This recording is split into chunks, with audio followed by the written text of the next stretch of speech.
Hey Andres, things are looking pretty good.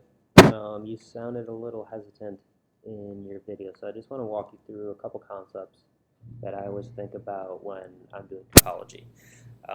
You seem to get flow pretty well and how things are going to deform. So I'm seeing, good looping in the ocular cavity right here. So he's going to be able to blink, squint, all of those things.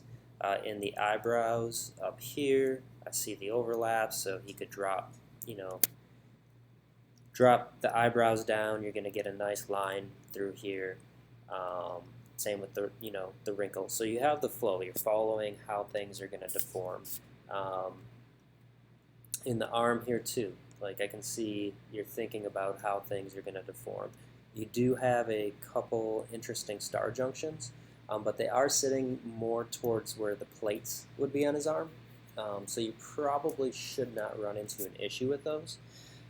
So I would say let's just leave those alone for now, because we could always clean some of this up if it causes us issues. Okay, so at this point, with you understanding flow, the other things that you want to keep in mind is how high res are you going with this. So if this is a fully rendered piece, not something for a game engine, we want to think about how we're adding the high frequency detail. If we're adding it through displacement, we need enough silhouette changes to support the details that we're going to ask for. What that means is, if on this arm right here, let's say there's a detail that came out and had an overhang, right?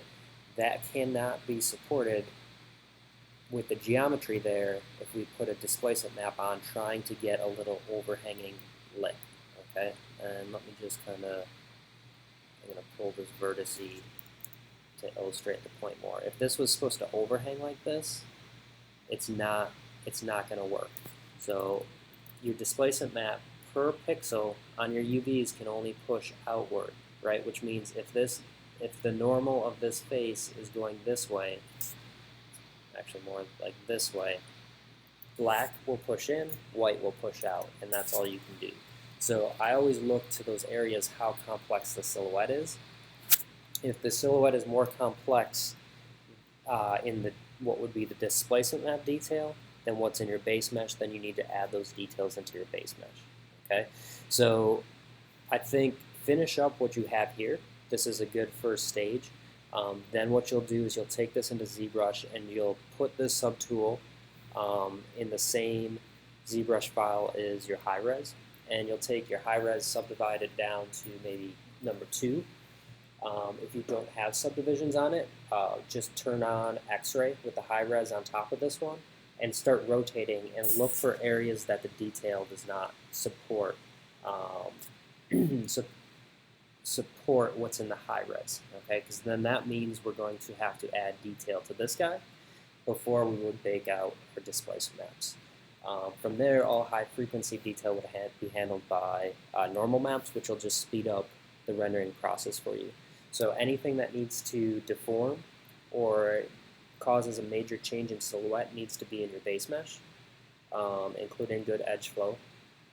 Everything that would be kind of secondary forms or slightly changes silhouette but not in any sort of complex way, that can be in your displacement maps.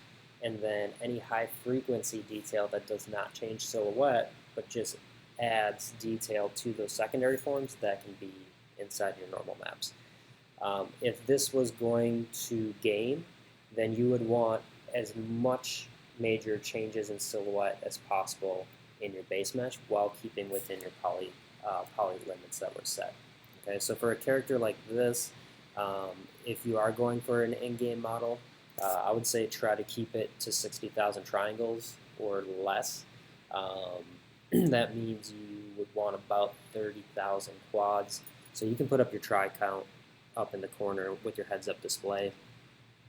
So you can go heads-up display and then look for poly count, and you can see you're at about 26,000 tries. So you're doing pretty good. This could be essentially a game mesh. If this is going to be a high-res rendered piece, we'll probably end up with this guide being around 100,000 polygons, because this would be your first pass on topology, and then we're going to go through with the second pass before we would start baking out our displacements.